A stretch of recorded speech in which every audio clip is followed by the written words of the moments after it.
Good afternoon and welcome to another beautiful day here in Utah. Woo-hoo. How you doing, Jacob, today? Doing all right. Not really looking forward to this run. It's gonna be a little bit challenging. It's going to be a 6.5 miles. It's currently about 73 degrees here in Utah. Is it? Okay, I don't know. No, But 80. 80 degrees right now. However, last year at the Berlin Marathon there was a heat wave, so it's always good to train for the weather. We don't know what we're gonna get there, so we train the cold, we'll train the heat, and we'll go from there. Of course, joining us we have our little coach there who's gonna be following us today, Lou, during this run. And throughout this run, I'm gonna tell you a little bit about my running journey. Jacob on the previous video talked about his journey. I'm gonna tell you about mine today, and we'll go from there. So we'll continue this video on mile 1. All right, so we hit mile 1 and we're running by I-80. It's very windy today, but we got this.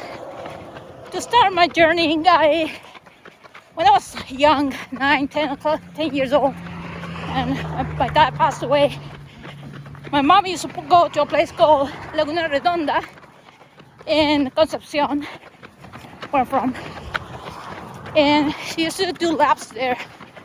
I think it was to relieve some of the stress of having to lose her husband so young, and with 5 kids.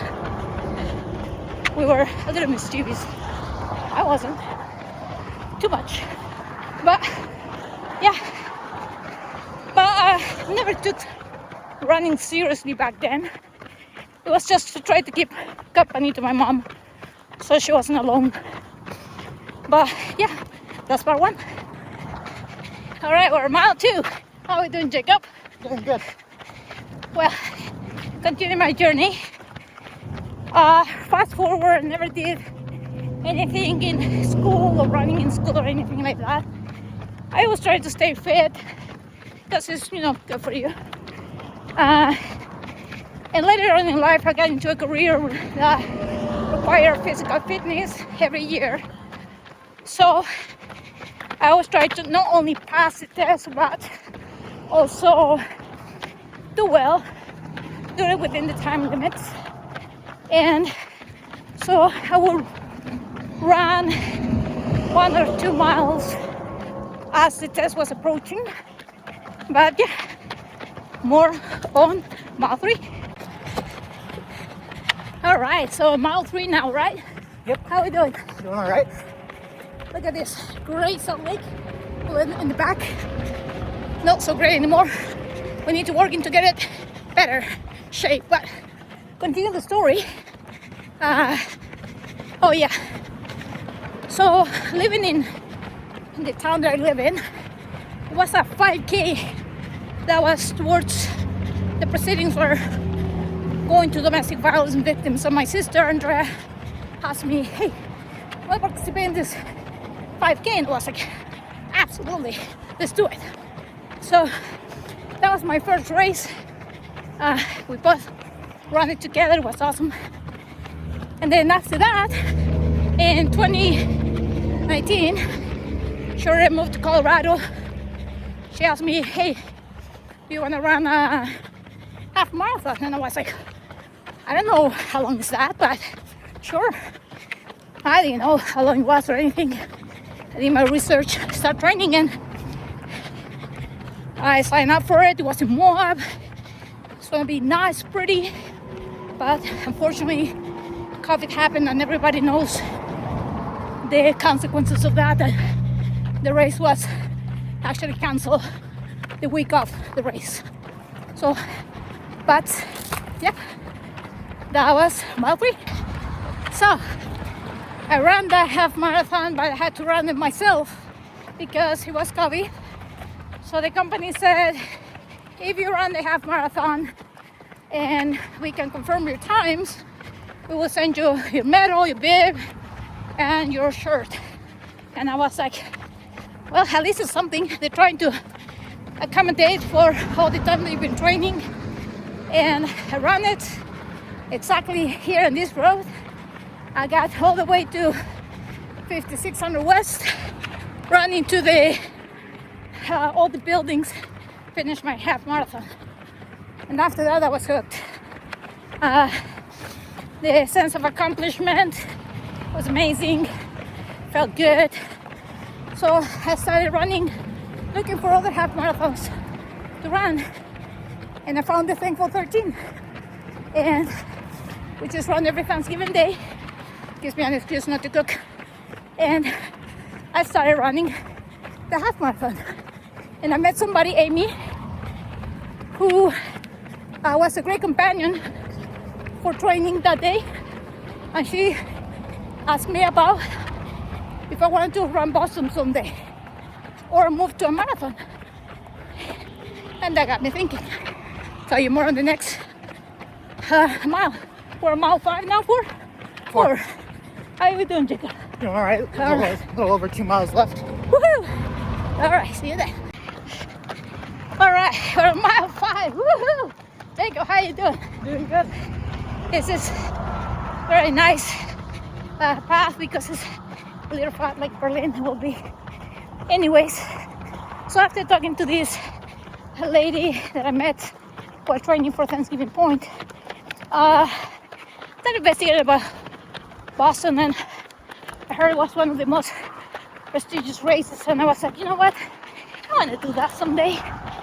And I ran a few half marathons, and finally by 2022 decided to run my first marathon, which was in Arizona.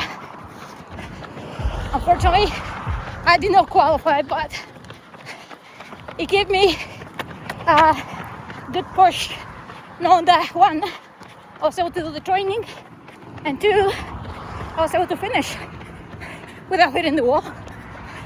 Anyways, more on mile 6. Hello, we're back. See back there? I don't know if you can see it, but it says stay prison. Don't go there. Behave. Anyways, well, after doing a few marathons, I had a qualifying time, but unfortunately the field wasn't low enough to qualify.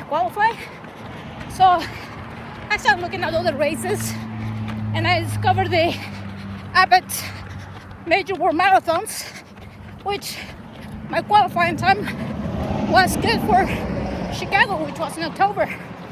So I put in for it, and there you go. Qualified for Chicago, my first major marathon, and it was amazing. The crowds were cheering from where you start to where you end, because it runs in Chicago area. All the neighborhoods, everybody was so great.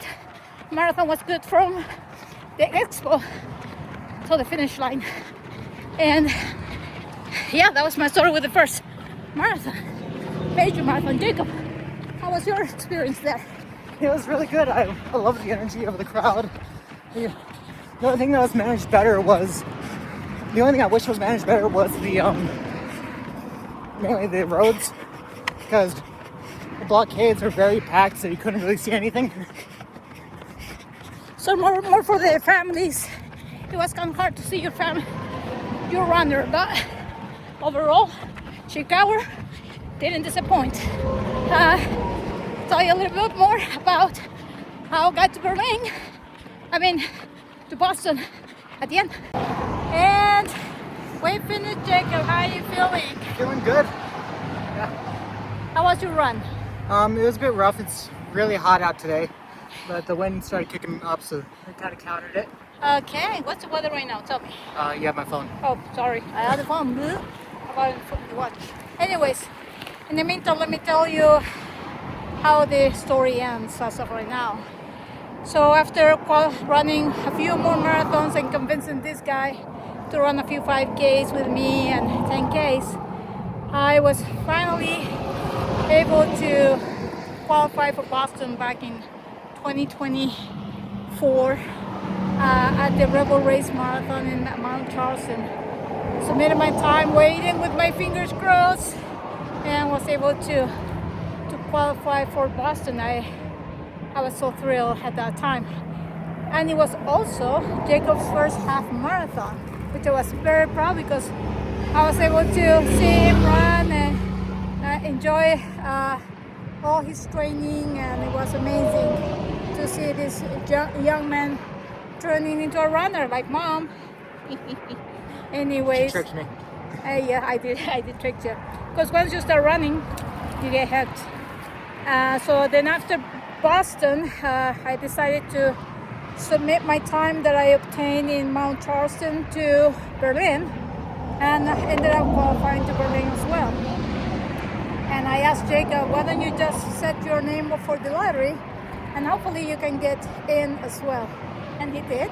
And what happened, Jacob? I got in, then I ran my second half, I believe. Was it? No, I got in before that. Yeah. Well, we did have a half marathon in September, and then we did a 10K for Thanksgiving. And that's when we both found out at the same time, actually, that we both got into Berlin. I was so thrilled to do that. And then I said, well, now I'm going to have a running partner, somebody who can help me train for the marathon. And there you go. Here we are training. This is the end of week 3. We're very thrilled and excited to continue this training journey. For me, this is a circle, a complete circle. I started running with my mom when I was very, very young. I don't know, at that time was therapeutical for her, I imagine. For me, it was just to keep her company to my mom. Then run with my sister. Now with my son. So yes, it's kind of like a complete circle. So I'm very happy that he is doing this with me. And of course, we have our training and coach over there who is always giving us some water, keeping us hydrated throughout all of our runs. And with that, I would say that we are closing this recording. What do you say, Jacob? Anything else to add? No, I don't think so. No? All right, so we're, and as I always would say, just get out there, start running. Sometimes one little run can get you hooked, or do any activity that makes you happy. Whether it could be hiking, running, shooting, but shooting as an activity. Or also some people like to do camping. Just go out there, enjoy life. Look how beautiful this city, town, country is. So let's keep it up, and we'll see you on the next video.